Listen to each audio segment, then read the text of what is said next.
time, cycle day, I think 6 now. I am going to do my HSG test or procedure, however you want to call it, today in like 30 minutes. I'm kind of nervous, just because the pain, you know, might happen, and I'm also nervous that I will get bad news or bad results, but I will see how it goes, and I'll let you guys know. I don't think that I could videotape it. I doubt it. I'll be able to videotape in there, so I'll just let you guys know how it all goes afterwards. I did take some Tylenol just now, extra zinc Tylenol, to help, hopefully.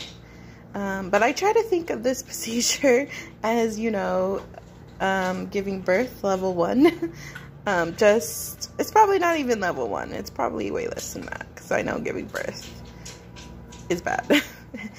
For pain-wise, I mean. So I know this won't be too crazy. I also had an IUD birth control before I started this whole fertility process, you know, for trying to have baby number 1. So that was painful to put that IUD in my cervix, and it was painful to take it out, and they had trouble taking it out, so it literally was like a 20-minute thing of her trying to take it out, and it is terrible. And also why it's good I'm doing the HSG, to make sure I don't have any scar tissue going on down there in my cervix and around my uterus area, because yeah, they were really pulling at my IUD. That's why I'm probably never going to get that done again. And it really hurt. It was like cramping, really bad cramping, like it hurt bad. But yeah, like it was gone right as soon as she left that area. It was gone. So that's why I'm hoping this HSG will only, like, hopefully hurt only for a few seconds while they put the dye in and all that stuff in, and then, because I heard it only takes like 5-minute procedure, like it's very short. It shouldn't take anything longer than 10 minutes. That's what I've heard anyways. And then, yeah, and then it shouldn't hurt too bad afterwards, hopefully. I probably might only get some mild cramping. I don't know. We'll see what happens. I've heard if your tubes are blocked, though, it can hurt really bad, because they might try to flush your tube out to try to get it to unblock, which I am going to try to endure, so I can try to get the tube unblocked, because I don't want to not do that. But we'll see what happens. I will videotape afterwards. Okay, I'm back from my HSG appointment. I couldn't videotape in there, but I just want to let you guys know how it went. So it hurt really bad. I don't know, whoever says it doesn't hurt is lying to you, I'm just saying. But it was just like cramps, like really bad cramping. So the speculum part did not hurt. Like you can kind of feel pressure, and then it's like the part he did with when he put the catheter in. He put the catheter in, that freaking hurt so bad going in, and like it kind of calmed down for a second, and then he's like, oh, dye time, and then the dye went in, and that hurt really fucking bad. And I've heard too that that's not a good sign sometimes when it hurts, that it could mean your tube is blocked. But I went through it. I stood there and I held the tech's hand, because she was like, yeah, I can hold your hand, because my husband wasn't there, and that helped a lot. They were really nice. That also, the only thing that was kind of annoying was they had tons of students that were in there that were watching, which is good. I mean, they get to learn and stuff, but it's like, my vagina is out for everybody. But whatever. It was a bunch of girl students, so it was fine. But the doctor was a guy. But that's fine, I guess. It's always kind of weird when you have a guy doctor going down there, but he's a doctor. He's you know, professional. But yeah, the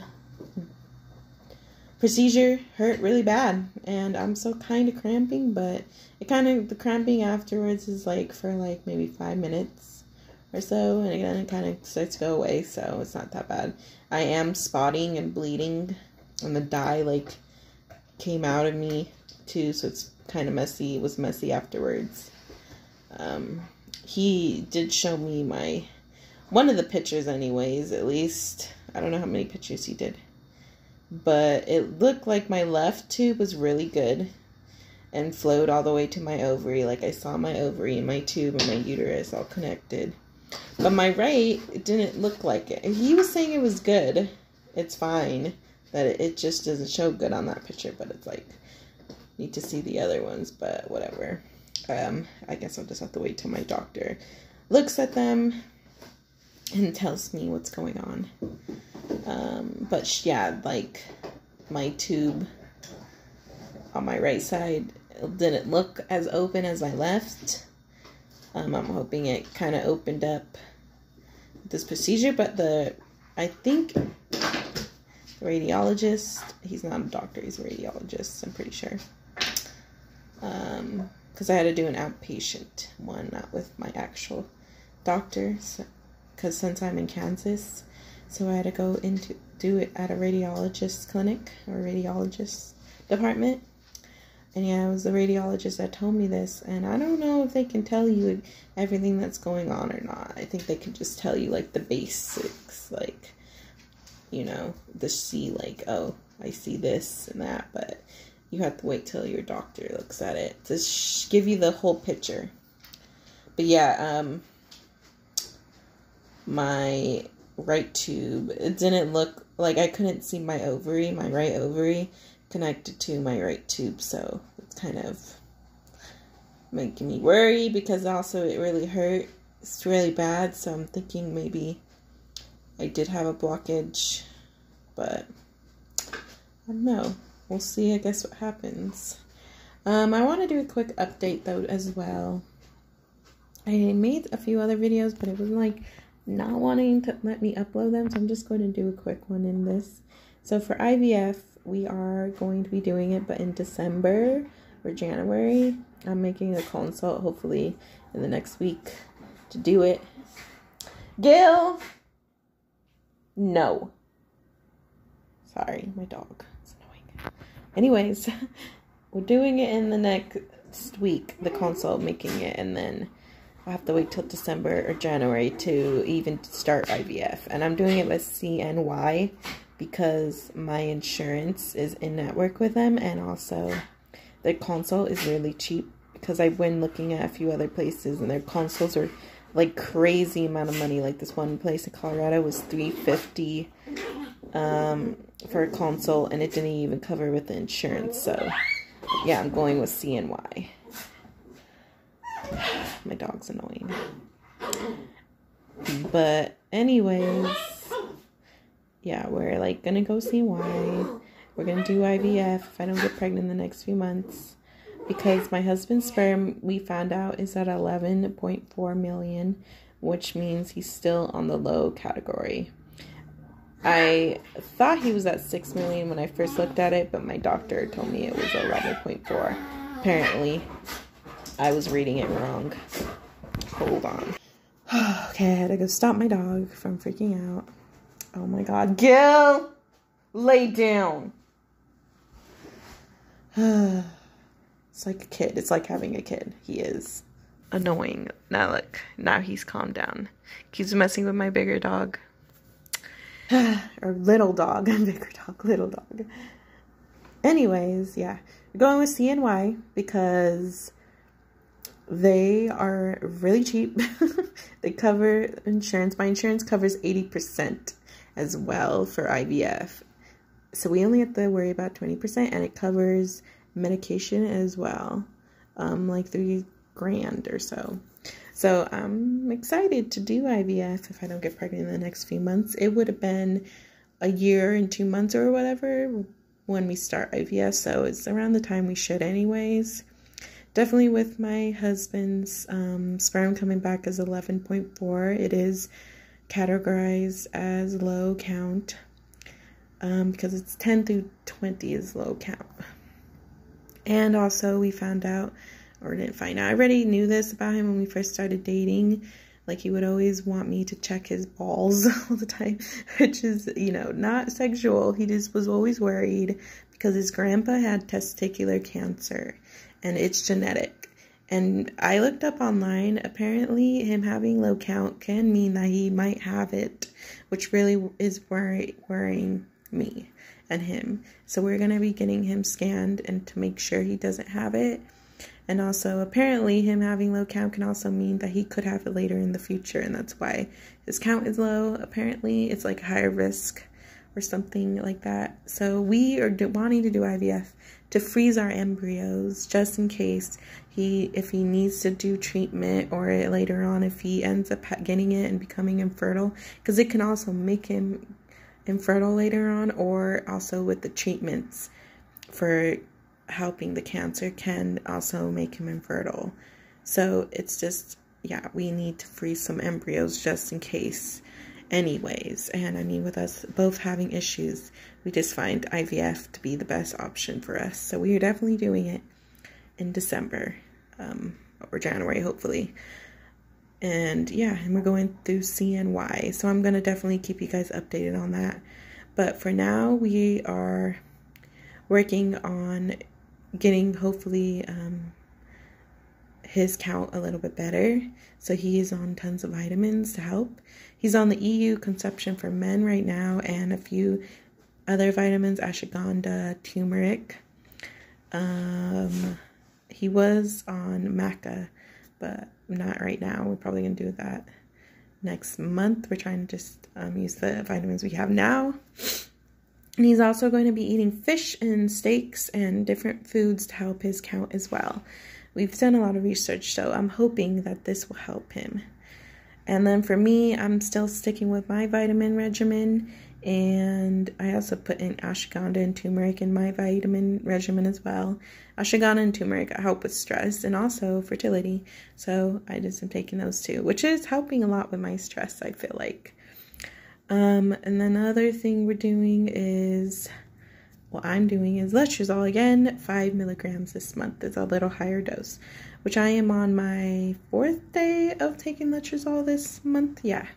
And so far I've been getting a lot more symptoms than I did last month. So I'm hoping that I do get an ovulation positive because the symptoms are crazy. I've been having really, really bad headaches, really, really, bad, like, the cramping hasn't been crazy bad actually, just some on my left side. It feels like more on my left side this month, so we'll see if I get pregnant or not. If I do, I mean, I've heard people get pregnant with their husband's low sperm count, so it is possible if I do ovulate, but we will see what happens. It's just very low chances right now, so we'll see. Also, my period finally has been feeling the worst this month. It was a lot heavier this month, which I'm really glad about, and also worried because maybe I had a chemical last month because it was really heavy this time, and also really painful. I was cramping like really bad. Like, I usually never cramp during my periods. I usually only cramp like the day before. And this time I was cramping almost literally every day and really bad cramps. Like, it was so bad. And I cramped and I was bleeding pretty heavy for like 3 days. And yeah, I don't know. I'm kind of like, if it wasn't a chemical, I'm kind of glad it was heavier because that means maybe my uterus lining is thicker as well. So we will see what happens this month. I'm kind of hoping we do get pregnant the next few months because the HSG as well is supposed to help you as well get pregnant. I've heard it clears your tubes out and helps you get pregnant easier. So I'm hoping that's the case with us. I'm hoping, but I kind of want to do IVF just to freeze our embryos just in case though. So I'm definitely okay with waiting and just doing IVF. I know it's going to be very hard on my body and us and everything, but it's definitely worth it for us, I feel like. And I'll definitely keep you guys updated on all of that. I just wanted to do a quick update video on everything, you know, because we are really bummed out about his sperm count, but we're trying to just look at the positives to, you know, like us having some time for ourselves while we're trying, and then, you know, just when we know if we have to do IVF, then we know we're like covered with my insurance, so that's positive. And it definitely won't have that much out of pocket for us, so we can definitely do it. Like, we have the opportunity to do IVF. We have the opportunity to be pregnant in the next 6 months. Like, that's our positives, and that's why we're waiting and okay with this going on. Yeah, thank you for watching. I'll definitely let you guys know an update on the HSG once my doctor gets it. But so far, I mean, the radiologist was saying everything's good. I didn't see anything really bad on my uterus going on. It's just the only thing worrying me is my right tube. But he was saying it was fine. I'm not a radiologist, but to me, my left tube looked so open and my right didn't. So I don't know. But we will see what happens. But yeah, thanks for watching. I will do an update later this week or two, maybe hopefully for ovulation, if I get a positive, I'm hoping. But yeah, thank you so for watching.